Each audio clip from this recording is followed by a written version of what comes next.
Welcome to That's Based. I want to say happy Wednesday. Because what did Nancy Pelosi say? It's not a good morning. No, it's a good morning because the sun rose and God gave us another day at life. But happy Wednesday. I'm your host, as always, Caleb Salvatore, reporting from somewhere underground. We're laughing our way through the end of days. Brought to you by outlaw streamers and our good buddies over at Blood of Tyrants Wines. Drink bloodofTyrants.com, promo code based, BASED. Like the title of the show, will save you 10% off your order at the checkout. Drink bloodofTyrants.com, promo code based, BASED. Like the title of the show, will save yourself 10% off your order at the checkout. They got two types of wine, both red and white, along with the Liquid Freedom energy drink. Go use the promo code BASE. Like the title of the show, you'll save 10% off your order at the checkout. BASED, drinkbloodofTyrants.com. And if you're anything like me or Kamala Harris, you probably need a couple of glasses of Blood of Tyrant wines after that bad performance last night. It did not go as we hoped. Not good. Competitive, but not good. A lot of stuff happened. So Mike McDonald obviously took an L to Gene Stothert and John Ewing, who will now move on to the to the general election in May. We interviewed Senator McDonald. We were at his election party. That is up on the That's Based with Caleb Salvatore Facebook group. It's a brief 2-minute thing. We let him make some closing comments. It was a video filmed on my phone. Mia took the video. There is a video of her speaking in the group from when we were live there from earlier on in the night. So if you want to see Mia, who is by far the better looking of the two parts of this show, also speaking, you can go check that out there. But we did a brief interview with him, class all the way. He's not the type to go out and throw a fit or claim, foul play or anything like that, because there wasn't. He got beat fair and square. He absolutely, there's no doubt in my mind, as someone who has watched this stuff and commentated on it for a long time now, but I've always been kind of an outsider up until this last year. I've never really mingled in partisan politics. I've always been adjacent to it. I have certainly had people on shows and knew, I knew everyone. I was 1 degree of separation away from everybody in local politics, but I never really got into the weeds of it until this election. What I will say is, far and away, they outworked both of them. Unfortunately, the stories you don't hear about are when Goliath beats David. And unfortunately, that's just not news when it happens. You can outraise somebody, but if they have the machine on their side, it is very, very difficult, not impossible, but difficult to succeed. And that's what you saw. Stothert and Ewing were the establishment candidates from both parties. McDonald tried to run an insurgency-type campaign. And you know what? I think it riled up the most generic support in terms of people who were excited to get out and vote for him.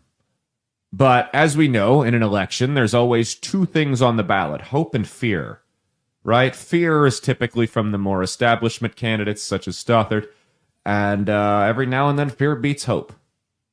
And that fear versus hope doesn't necessarily mean I agree or disagree with anyone's policies. Bernie Sanders represented hope in the 2016 Democrat primary. Hillary Clinton was fear, and fear beat hope out there too. I don't agree with Bernie Sanders on basically anything, but that was the reality there. So you saw a highly motivated grassroots campaign, and it just goes to show how difficult it is for somebody to succeed without establishment backing. Unless you are independently wealthy and already have the name recognition in this country, like a Donald Trump, it is very, very difficult for you to succeed unless you've met the right people. Guys, the reality of this was you had attack ads from both Pete Ricketts and Warren Buffett's money coming out against Mike McDonald full force in the week leading up to the election. Full force attack ads from both sides of the aisle. Very, very wealthy people.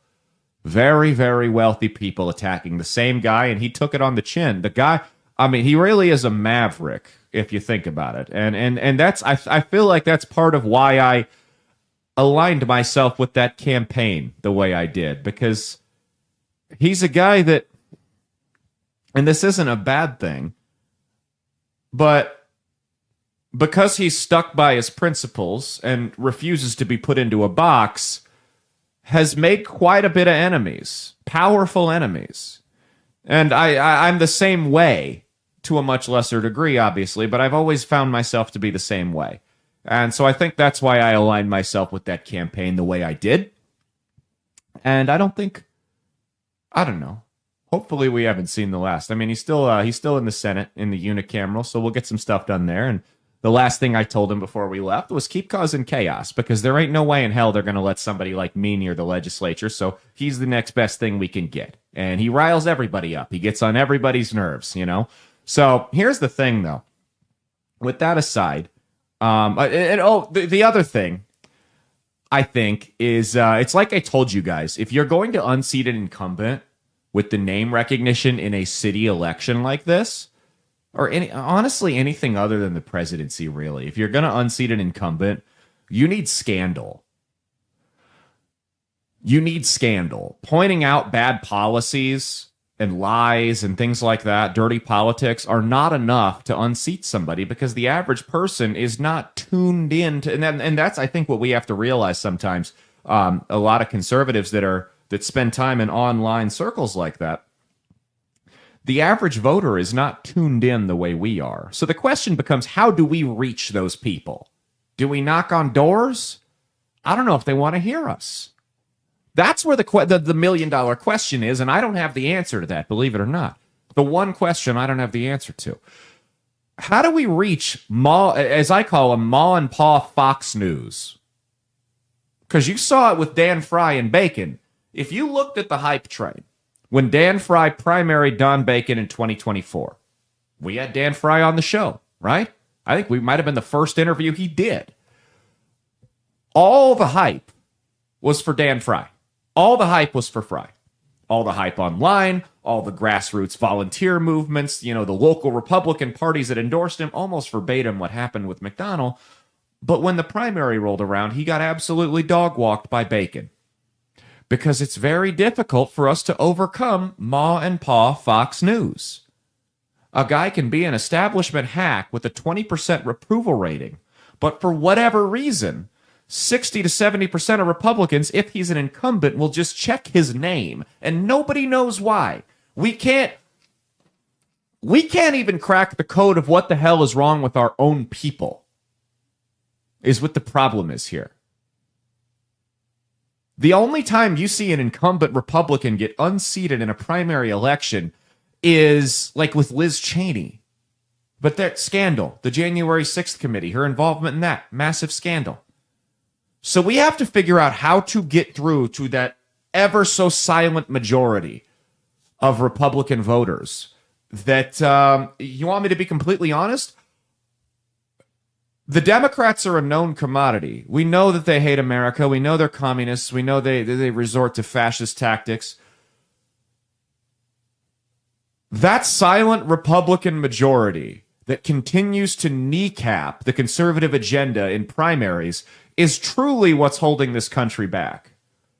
Because we can scream and shout about sellout rhinos who continue to ship us down the river like Don Bacon in Congress, or Lindsey Graham, but those people will get real formidable candidates. I'm not talking about people running campaigns from their mom's basement. I'm talking a two-term sitting state senator, former fire union chief, running against Stothert for mayor. I'm talking Dan Fry, who was big-time name recognition, nearly beat Lee Terry close to a decade ago. Formidable candidates, right? Not the guy that's got the neck beard running from, his mom's basement listening to Andrew Tate tapes. Real candidates with real name recognition, real backing, a real resume. Can't crack this code of name recognition and old money. So what do we do? I don't like the idea that the only way to beat these people is to run someone who's already famous and has a bunch of money like Donald Trump. I don't like that idea. I don't think that's a winning strategy beyond the primary, because they tried that with Dr. Oz and it didn't work. He lost to a guy that couldn't string a sentence together. So I don't know, but I think we need to have a come to Jesus moment. The strategists in the insurgent Republican Party, or in the insurgent wing of the Republican Party, and I think I'm gonna offer more of my input there and more assistance there, even if it's just at a local level. I think I don't think that America, specifically the state of Nebraska or even Omaha, has seen the last of Caleb Salvatore's involvement in inside baseball and politics. In fact, I think this is only the beginning. I think we're going to, obviously we're still going to do this show until, somebody shoots me, but I think I'm going to have, I'm going to try to involve myself in more of the inner workings of the party. I think that may be the way to go. And we may need some type of collaboration or meeting of the minds to figure out how we get a hold of Ma and Pa Fox News. Otherwise, this is going to continue to be the result, and the country is going to continue to get shipped down the river, sold down the river, whatever you want to call it. That's the big problem here. But I'm looking at these results, man. Because it's 11 o'clock when we're at night when we pre-tape these. You all know that. I'll tell you if we're live, right? So let me pull up these results here. By the way, these results are brought to you by Firecracker Farm. If you go to firecracker.farm and use the promo code BASED, BASED, like the title of the show at the checkout, you're going to save yourself 10% off your order. Not firecracker.com.org or .net, firecracker.farm with the promo code BASED, BASED, like the title of the show, on their brand new product, or not brand new product, their premier product, hot salt. Hot salt is a combination of scorpion pepper, ghost pepper, and Carolina Reaper. And it's, along with Mediterranean sea salt, of course. Hot salt goes great on anything, handcrafted with love on a family farm. Firecracker.farm with the promo code BASED, BASED, like the title of the show, will save you 10% off your order at the checkout. So here's what I can say. While I'm not someone who's got a bunch of insider experience in politics, which someone like me may be what they need to crack this code. Someone who thinks outside the box, unorthodox like. While I'm not a real political insider, what I will say is I have watched elections long enough to be able to tell you that Gene Stothert is in serious trouble. Serious trouble. Here's the results. Stothert, 38.2%. Ewing, 31.1%. McDonald, 21.1%. Harris, 8.9%. Terry Brewer, 0.7%. Brewer is an independent. Jasmine Harris is a Democrat. Here's the thing. Gene Stothert, let me tell you guys how she's done in the last couple primary elections, okay? So she's got 38.2% of the vote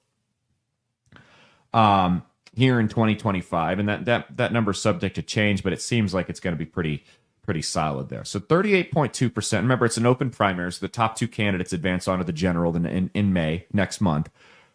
In 2021, Gene Stothert got 57% of the vote in the primary. The next closest was R.J. Neary with 15. 15.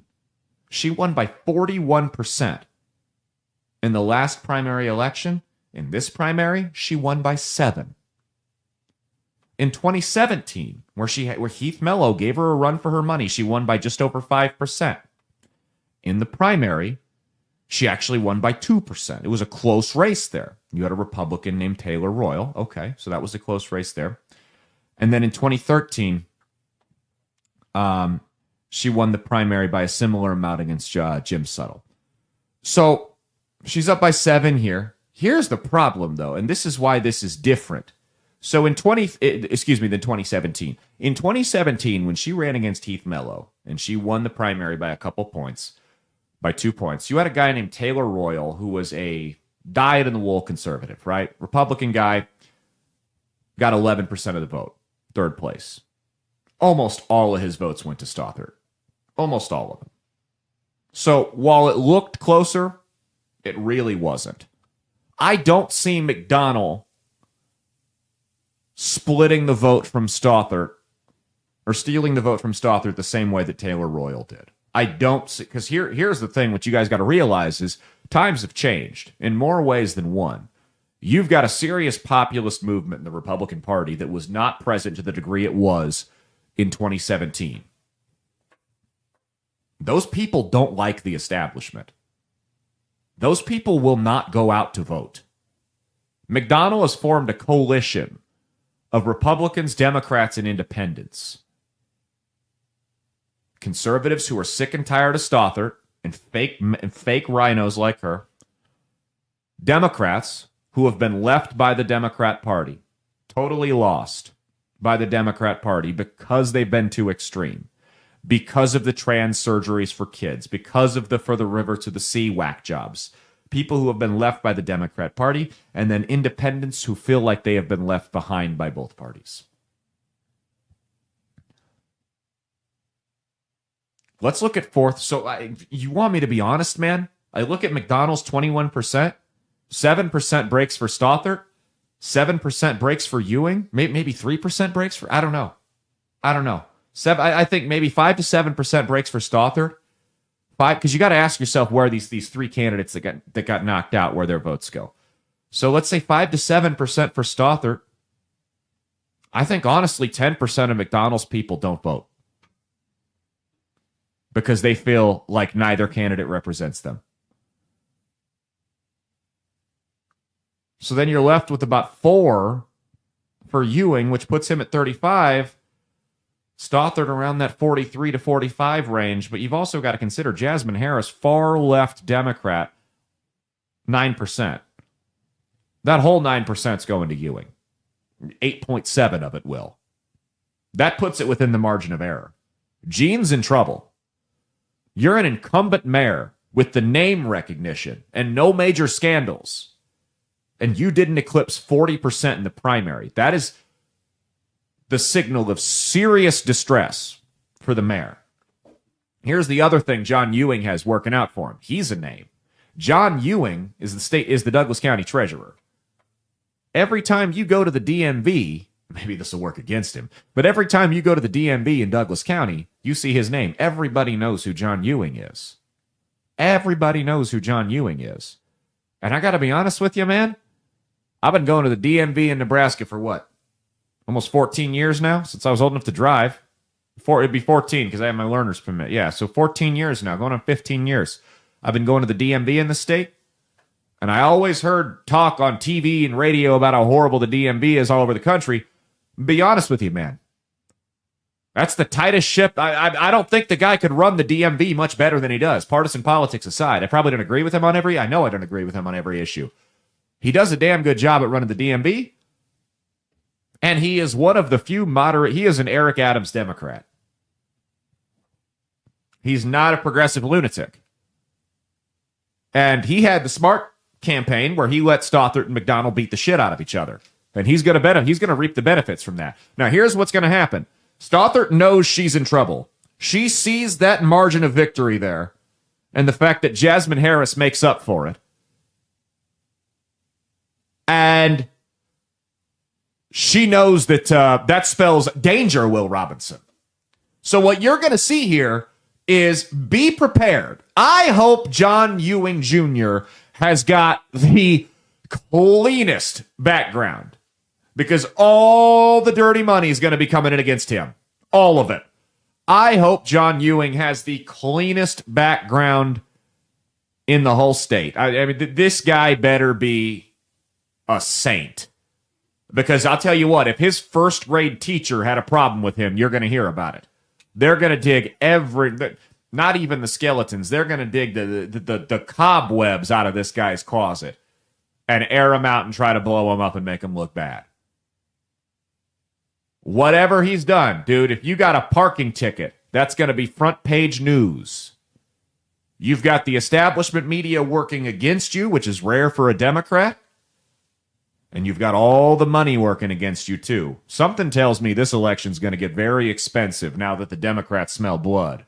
I don't think that the National Democrat Party smells blood the way they did in 2017 smelled blood until now.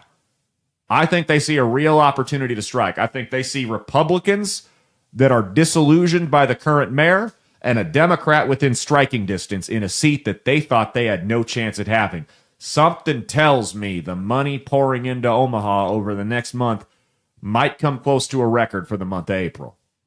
I could just be making shit up, but that's what it looks like to me. If I'm Jean Stothert, I am not celebrating tonight. You can go look at her videos from that post-game press conference. She ain't thrilled. She's visibly sweating profusely. I mean, she looked like she just did some blow.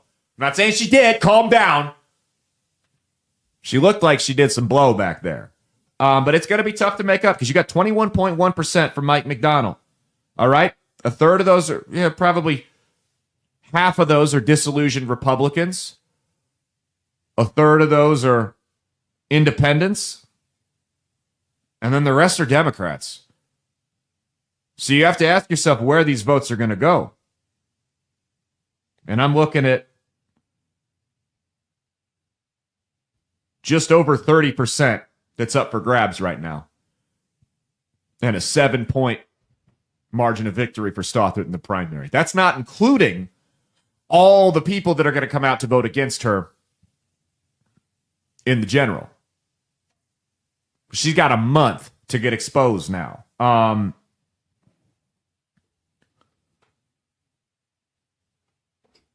So it'll be interesting. Now, don't eat me alive for this, but I will be voting in May for John Ewing Jr. Yes, that's right. I will be voting for a Democrat. I will be voting for a Democrat because it's time for her to go. I think you're going to have a good enough city council that even if Ewing was a wing nut, which he's not, we'd be able to keep him at bay. But it's time for her to go. You can't do what she did and not go unpunished. You can't sign us up for a bunch of contracts that there's no way out without putting a significant burden on the taxpayer without being punished for it. I mean, she thinks she can do whatever the hell she wants. Oh, the streetcar deal's already done. So we can't get out of the contracts now. You know what? Maybe that's the case. But here's the thing. If you walk into work tomorrow and lose your company $1 million, maybe they can't get that money back, but you're still going to get fired for it. Because in the real world, there's consequences for our actions. And she needs consequences. She needs consequences for lying about the handgun ordinance, which isn't going to be an issue because the court's going to strike it down. She needs consequences for that. She needs to be held accountable for the things she's done. So I'm not going to vote for John Ewing because I like him as a candidate. I'm not going to come on here and cheerlead for him the way I did it for McDonald.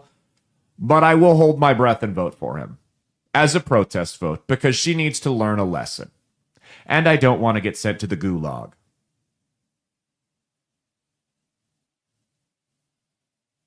I think we also have to come to terms with the fact that there are not enough conservatives in this city to continue to carry like that.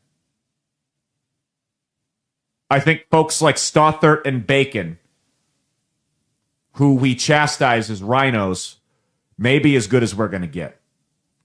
In fact, let me tell you this much. I think Jean Stothert will be the last Republican mayor in the city of Omaha for the next 25 years. I think Don Bacon will be the last Republican congressman in the 2nd District for the next 10 years, at least. This city is far bluer than we want to admit. And part of the problem here is you've got a whole bunch of the city that's been annexed but isn't in city limits out west that is a reliably conservative vote. But they can't vote. They would almost certainly vote Republican in droves, but they can't vote. So we have to figure out, how do we fix that? We also have to figure out, excuse me,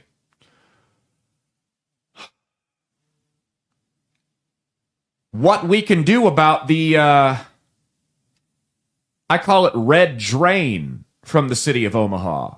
Because I've been pretty open about this. I moved back to Omaha, Mia and I moved back to Omaha in October. We were in Sarpy County, in La Vista. In fact, Bacon, up until this last election, was not our congressman. And the reason we moved out was because we were tired of Omaha's liberal bullshit. That was a big reason. We were tired of the big city shit. And that is a very common trend, is conservative voters, the same way they're fleeing California for Texas and Arizona, conservative voters are leaving Omaha right across Harrison Street to Sarpy County. Because that way they don't have to move too far. They still have all the amenities that you get living in Omaha. You're still within 20 or 30 minutes of downtown, all the infrastructure and entertainment and everything you want to do, you can still go do, and it's not too far off the beaten path. But you don't deal with Omaha's bullshit. You don't deal with the crime. You don't deal with the taxes. None of it. You can essentially get all of the benefits that Omaha has without any of the negatives. So we have to figure out, how do we keep conservative voters in town? And here's another problem with this. Is if we had some big city liberal mayor that was running them off, at least we'd be able to say, okay, that's our problem. That's who we need to knock off. But the problem is, the snake is eating itself here. Because the mayor that's running them off is a Republican that continues to pull Ma and Pa Fox News' votes. We have Republican voters who are unwittingly voting against their own best interest, voting for the candidate that's running their fellow like-minded Republican conservative voters out of the city. I'm one of those people that she ran out of the city. I know. I'm the one to ask. The COVID policy and the guns were the last straw. I was done. After that, we were already eyeing getting out of Omaha because it was getting a little sketchy in our area, which where we were living at the time around 2020 wasn't a bad area.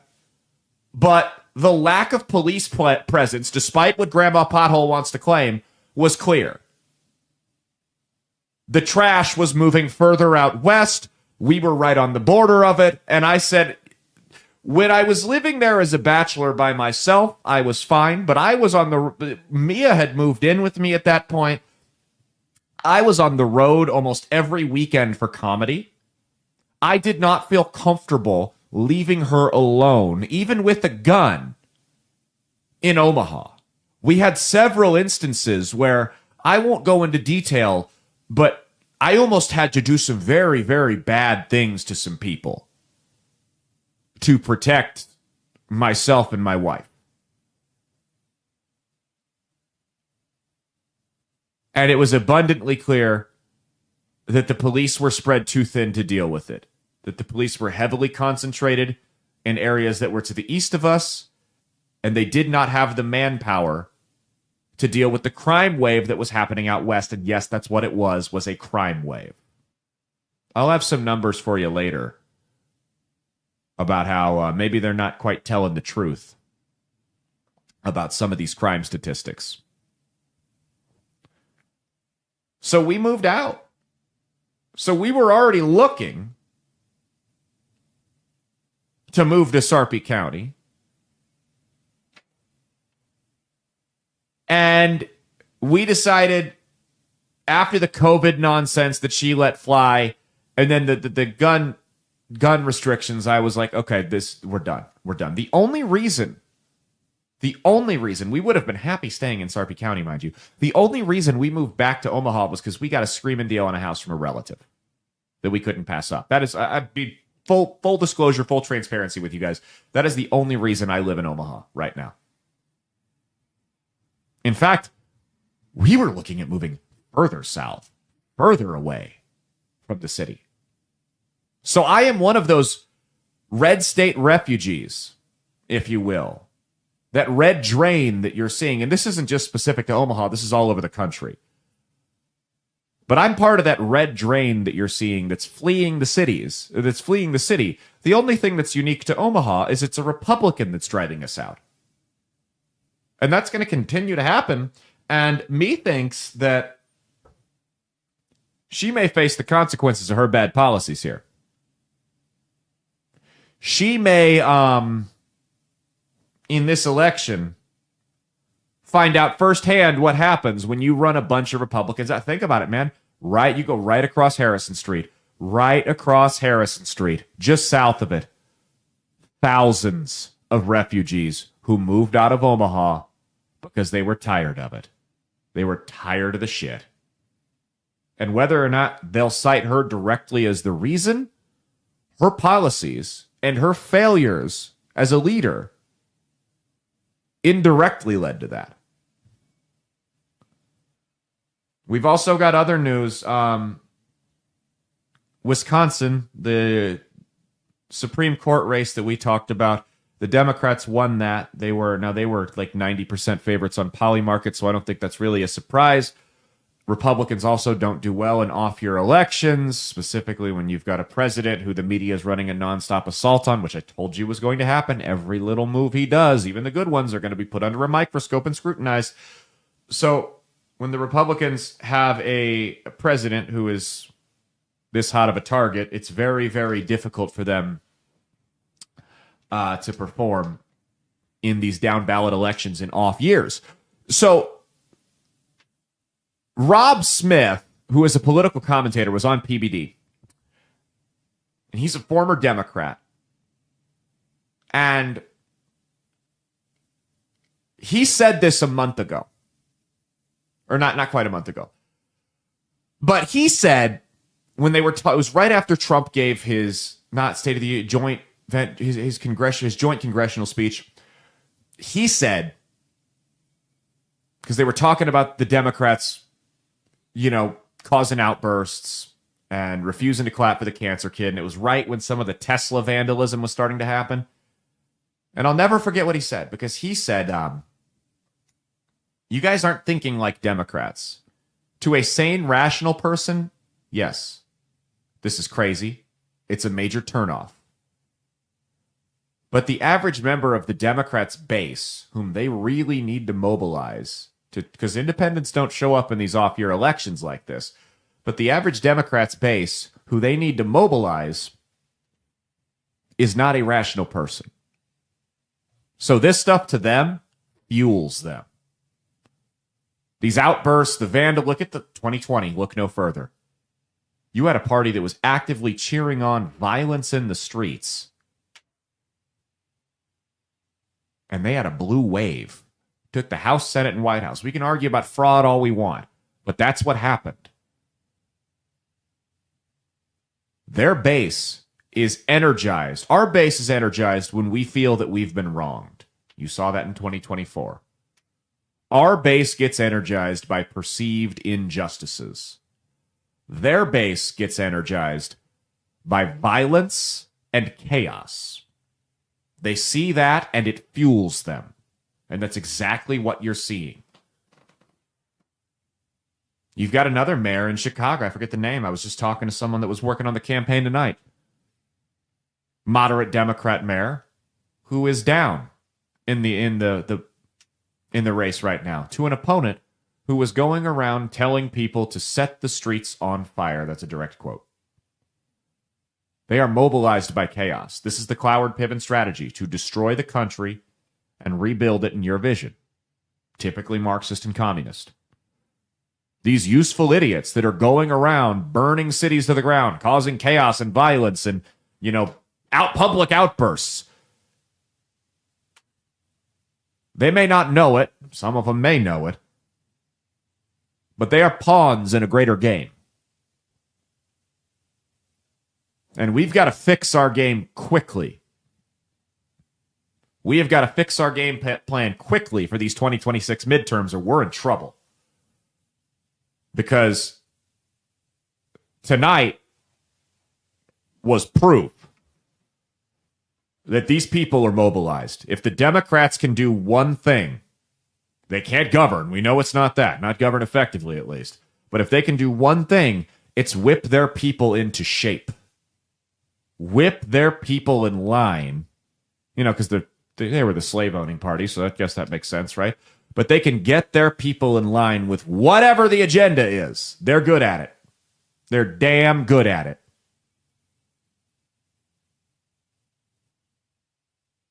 I was telling you guys right before the election, we got a letter to a previous member of the House, previous resident at our address, from the either the state or the county Democrat Party. And I didn't open it. I don't open other people's mail, obviously. But it was written on the envelope. Outside of the envelope. Person's name. Who you voted for is private information. Or we can't tell who you voted for. Remember, whether or not you voted is public information. We need all hands on deck for this election. I mean, they were basically threatening people. Hey, we'll know if you didn't show up. We will socially ostracize you if you don't show up. That's the kind of crap they use. And I'm not saying we got to resort to that, but we've got to get real serious real quick and be ready to fight the enemy, because the enemy has absolutely no problem threatening their own people with public shame if they don't go out to vote. Those are the kind of tactics they use. There is no low they won't stoop to, including violence, as we're witnessing right now. Because they understand. Because here's the thing. If these Democrat senators were worried that it was going to piss their base off with all this violence going on against Tesla owners and everything like that, they'd come out and they'd ask them to stop. You haven't seen not one mainstream Democrat come out and ask their people to stop. Not one. In fact, you've seen folks like Jasmine Crockett and AOC fan the flames. Outright encourage them to continue. These are people there's no low these people aren't willing to stoop to. And what you got to remember is if there's no low that they won't stoop to get into power, there's no low they won't stoop to once they've obtained power. That's where it gets sketchy for all of us.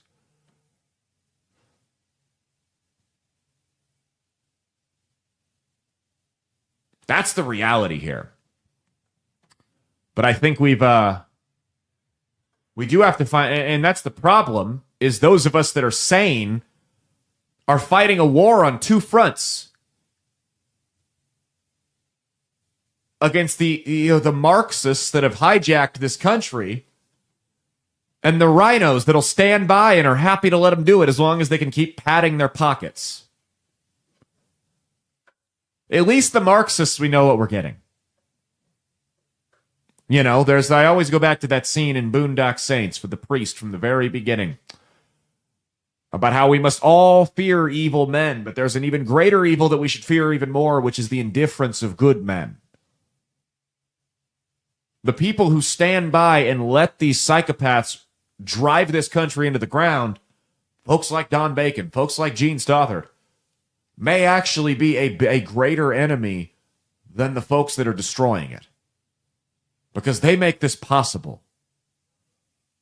The people who are supposed to act as the guardrails to keep the Marxists and lunatics in line are acting as an open gate for them. So that's my plans going forward, I've got a couple different things we're looking into. I've talked to a couple of people now. I've floated some ideas. We're going to need to see wherever I can be the most effective in this fight is what I'm going to do. If that involves getting involved deeper into media, then that's what we'll do. If that involves getting deeper into strategy, then that's what we'll do. But it's abundantly clear that what we're doing right now is not working, and we need all hands who give a damn on deck. I'm one of those sets of hands. We've got we've got an idea in the works. I think it's an idea that's been tried a couple times, but not the way we want to do it. And if we get the right people involved, I think we can make it work. I can't go into detail about it right now. Stay tuned. If we wind up doing this, you'll see an announcement around summertime. Around summertime. And it's going to be, in my opinion, this is the way I can help the most. Because it involves doing what I already know how to do and not having to learn a new skill and take on a bunch of new time commitments. So I think it's something that we can actually pull off. I just have to find the right people to do it. If you have a business acumen, if you're minded that way, if you're an organized person, if you specialize in getting people in line, getting people to follow a schedule, we might need to talk. You get at me at the email you can best reach me at is calebsalvatore95@gmail.com. We're also in the That Space with Caleb Salvatore Facebook group. You can follow us all over the place. I'm sorry it didn't turn out the way we wanted to, but, sometimes that's just the way the cookie crumbles. And we've just got to move forward. I'm not going to cry fraud. I'm not going to be a sore loser or anything like that. It didn't work out. It didn't work out. We poured a lot into this race here on this show, and it didn't work out. That's okay. You can't win them all. We won in 2024. We did whole segments about, this is how it tastes to lose sometimes, guys. I don't know what to tell you. We'll be all right, though. We'll be all right because at the end of the day, you want to know the best part is none of this matters. What a great way to sell my show, right? Truly, though, none of this matters. Because there is an expiration date on this life. And it won't matter who won a local mayoral race or anything like that when it's all said and done. Because we all get to answer to God. And I guess I've never been, so I can't tell you, but I don't think they do elections in heaven. So yeah, get involved now. Do the best you can to impact positive change in the world now while you're here, but just know that at the end of the day, win or lose, it's not the worst thing. Because we're all going somewhere better anyway, so it don't really fucking matter. That's been our show. We'll see you Saturday. Speaking of God, we got all kinds of spicy stuff to talk about Saturday. You want to do a little preview of Saturday? Should do a little preview of the Saturday show? Sure, why not? Get you hooked. We're going to talk about a satanic black mass on Saturday. We normally do good take, bad take, but because of the elections, we didn't do that today, so we skipped it this month. We're going to talk about a third term for Trump. We're going to talk about a comedian from Omaha that I don't have beef with. We're going to talk about the TSA, the NPR, the NFL, all kinds of acronyms for Saturday's big show. And we'll see you then. Cheat on your taxes, not your spouse.